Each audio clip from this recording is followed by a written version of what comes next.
Welcome back, welcome back. Today we doing buffalo chicken tenders. Stay tuned. I'm gonna show you how to make these.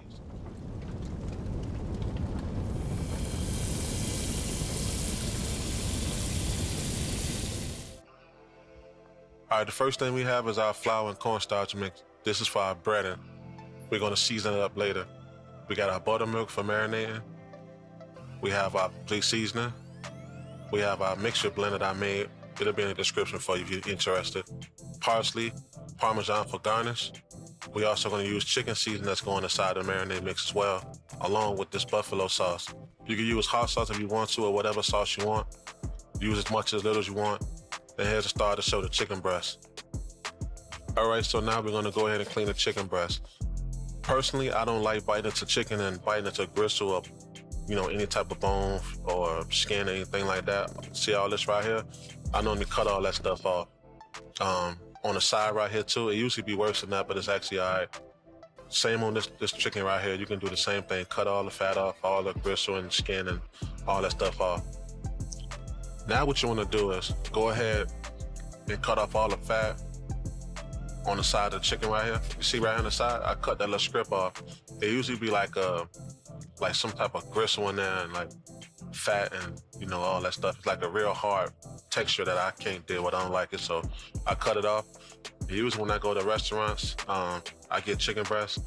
Sometimes I have to do this at the restaurant while at the table trying to enjoy my food, and I got to cut this same strip that you see me cutting off, all the fat and gristle that I just cut off. I have to do that at the table at the restaurant. I don't like it. I hate it. So just make sure you clean your chicken. The next thing we're going to do is go ahead and cut them in strips. Cut it to the size you want. Just make sure they're uniform. And for me, I was able to get 8 strips total out of both breasts. So depending on the size of these things, you can get more or less. But between the 2 breasts, I was able to get 8 strips. And you'll see that they're nice and uniform right here. And that's key to make sure that they all cook even during the frying process. Now we're going to make our buttermilk mixture or marinade. So we have our buttermilk, our complete seasoning, we have our chicken seasoning, and we also have a little blend I created. I'll put that in the description if you're interested. It's just a blend of salt, pepper, onion powder, garlic powder, and some paprika. So nothing crazy. And here's the buffalo sauce I used. I used it because I already had it out when I made my buffalo sauce with the chicken tenders. But you can use hot sauce or whatever you choose. It doesn't really matter. Use as much or less as you want. It's pretty much your preference. Make sure that you fully coat these and submerge them inside the buttermilk mixture and marinate these for an hour or 2. The longer they sit, the better they'll be. But we want that seasoning to go ahead and penetrate in the chicken breast so we can have us a nice flavorful chicken tender. The next step is to go ahead and bread the chicken. So we have the flour, the cornstarch, and the seasoning you seen me use earlier.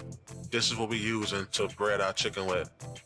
So go ahead and just try to shake off some of that buttermilk, and then go ahead and just put this chicken tenders inside the flour, press them, make sure the flour mixture is fully coated on the chicken tender, because we don't want to have an issue with the flour falling off the chicken tender once we put it in the fryer. So squeeze it on there, make sure it's on real good, and you'll see once you take it out the flour mixture, you'll see that it's holding on to the chicken tender pretty good. And the next step will make sure that that flour and seasoning stick to the chicken breast during the frying process. All right, take a look at the chicken tenders. You see how it look? It has this kind of wet look to it a little bit, and that's exactly what we want. Later on, you'll see it's gonna look more wet, and that basically just tells me that the chicken breast will hold on to the flour mixture that we added on earlier, and that's what we want to make sure we have us a nice crust on the chicken tenders. Don't skip that part though, because you're gonna lose all that flour on the bottom of your frying pan, and you're gonna have a nasty chicken tender. As far as the cooking oil, I use canola. That's what I had in my cabinet, so I just used that. But I mean, you can use canola, you can use vegetable, you can use peanut oil. It don't really matter. But just make sure you get the temperature up to 350 degrees, and don't put the chicken breast in until then. And don't overcrowd the pan either. Make sure you only put maybe 4 or 5 pieces, depending on the size of your pot or pan, whatever you use, or fryer. Because when you add so many pieces of chicken, anything that's cooler than the temperature that we got the oil to, It's going to drop that temperature, and then the chicken is going to get all oily and soggy, and it's going to take a little longer to cook, and we don't want that. So make sure it gets to 350 degrees Fahrenheit, and you'll get a nice crispy crust that you see here. So here's a closer look at it. If you see it, nice and crispy, golden brown. I didn't want it to be like a real thick, real crispy coat or breading. I just wanted something nice and thin for this particular recipe. And as far as the buffalo sauce, all I did was use the Frank's Hot that I showed earlier. I added some unsalted butter, some garlic powder, and some black pepper.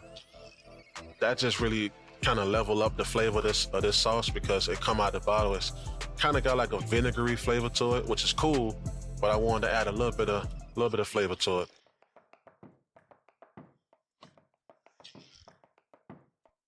All right. And I know you're probably wondering, one thing on the thumbnail is showing the macaroni and cheese, and right here he's showing us macaroni, but he didn't show us how to make it. Well, if you guys are interested, let me know in the comment section, and I'll go ahead and put this together for you for a future video. But right now, it's really all about the buffalo chicken tenders. I just want to make this look better on a plate with something more colorful, more vibrant, so I chose macaroni and cheese. And it's delicious too, a delicious combo, so I know you guys enjoy it when you guys make it. But right now what I'm doing, I'm just cutting the chicken tenders kind of 75% of the way through, not all the way, because I want to hold its shape while I transfer it from the cutting board to the plate. But if you want to cut it, you can cut it all the way down if you want to. But for presentation, I just left it like this. Some of the breading may come off, that's fine, because once you put the buffalo sauce on it, it kind of loosens up the breading, which is fine. It's not really a big deal. I mean, as long as it look good, it's fine. I'm not really worried about it too much. And once we get the chicken tender on the plate, we're gonna go ahead and garnish it with that Parmesan and parsley I showed you earlier in the beginning of the video. You can use fresh parsley, you can use dry parsley. You can use fresh Parmesan and grate it yourself, or you can go ahead and buy the bottle that they sell at Publix, Winn-Dixie, Kroger, whatever store is near you. You can get one. They usually have it in like the green bottle, white bottle, red bottle, like the Parmesan Romano version. It doesn't matter. As long as you have some type of Parmesan cheese on top, it works with this recipe perfectly. But of course, fresh will be better, but it's your preference. You can use whatever you have. You don't have to go to a store and buy more. You know, if you have mozzarella, cheddar, whatever, use it. You know, whatever's clever. As long as it look good and tastes good, you golden. And there you have it. Buffalo chicken tenders from scratch. And some of that mystery bar mac and cheese.